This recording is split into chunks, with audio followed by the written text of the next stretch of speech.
we made the pumpkin. Now I want to show you how to make this little ghost. Screenshot this map of the ghost if you need it. So it's just kind of where I'm going to bring up loops. And so I have these sets up here, and then this one down here is going to be those three little things that are coming off of the ghost. And so they're out just a little bit more than the other ones that are going up. I start at the bottom because I want the top to be rounded and not the bottom. And when we do this surface stitching like this, the top, when you actually bring those loops over each other, will be rounded and not the bottom. The bottom will be a little bit more sharp, basically. So we're going to bring up these three loops, skipping a loop in between.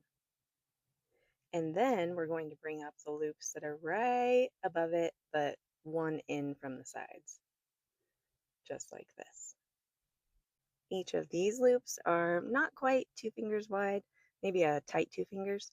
I'm going to also bring up loops right here above it where I did not have stitch markers, just so you know what I'm doing here. And then also I'm going to bring up these loops. So I'm going to bring up this side loop and then bring up the other side loop, which sounds different, but we want the middle loop to be the last one. And you'll see why here in just a second, because I'm going to actually pull that one all the way through. So here are all of our loops. Looks kind of weird and fuzzy, but we're going to start down here and take that newer loop through the oldest loop, newer loop through the older loop, all the way up. And we're going to do that on all three of these. So we're going to go a little faster here until you have something that looks like this. Then on the top, you take that middle loop through the side loop, and then that middle loop through that next side loop, just like this. And that's going to give you that round top that you want. And this one is why we have the middle one as the last one, because we're going to cut our working yarn and pull this yarn all the way through so that tail end comes out.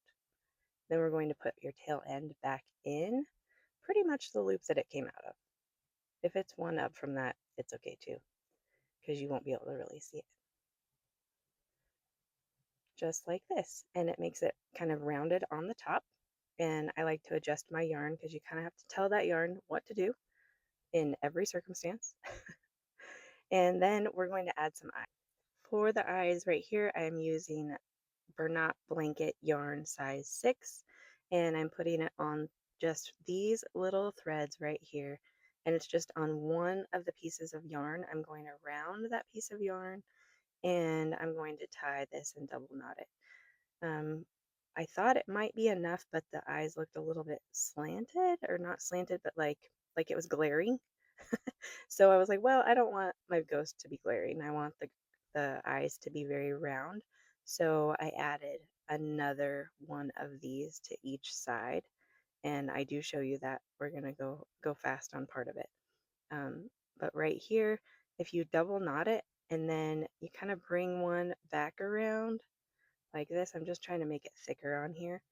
Um, then you can double knot it again and then cut right next to it and it will stay just like this. If you wanted to use some fabric glue and put some little um, puffball eyeballs on there, that would be pretty cute too. I used the chunky yarn and it just didn't look correct to me, so that's an option though too if you have kind of a longer ghost. But see here, I'm going to actually add in another one of these right below this, and you'll see how it rounds out the eye and it makes the ghost look a little bit more friendly.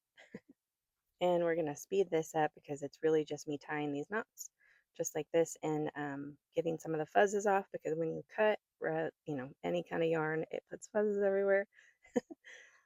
Now I'm going to show you how to put in a little mouth if you really want a little mouth. I end up taking it out just because I didn't want a mouth on there, but I wanted to show you how I would do it if I did. So you just put a loop through the back, and then this one's going to have a little open mouth.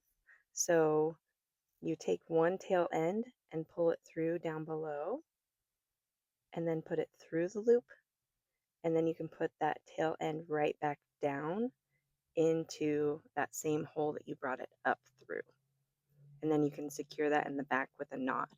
And this little blanket yarn, it doesn't melt together with fire, so you do have to knot it. But that's a mouth option if you would like.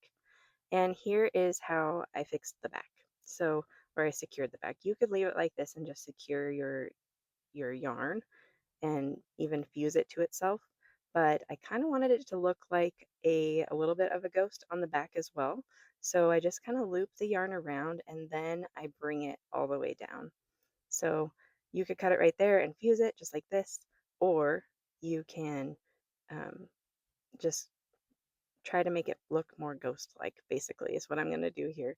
So I'm looping it down and then I'm going to push it back up and around and then down again. And I don't have enough yarn because I did not account for this, but you can. So before you cut your yarn or like your working yarn, you can cut it a lot longer and not have to fuse this just like this. I just added some to my yarn so that I had enough to make it look like a ghost instead of whatever the little squiggles are on the back here. That's just where we pulled up all of our loops and everything. So I'm just going underneath the loops and over top of the loops to make it look like it's somewhat of a ghost on the back. And you can add little eyes to this one as well. I don't in this video just to make it a little bit shorter, but you definitely can. So right here, they're coming together. So I'm going to cut each one and fuse them together. And that's how you put your ghost on your blanket.